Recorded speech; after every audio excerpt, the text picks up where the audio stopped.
5th of November, when I walk you home, that's when I decided, but then say forget it and close. Do you remember?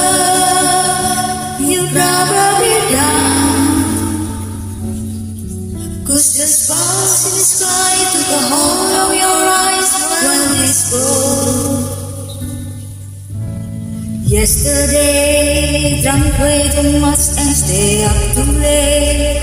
Started to write what I wanna say. Deleted the message, but I still remember it said, I wish I was who you don't accept me.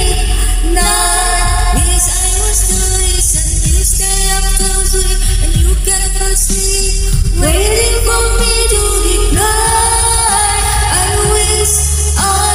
More than just someone you walk by.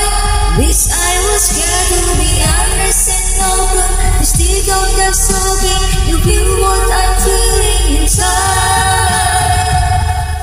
April 7th, and nothing has changed.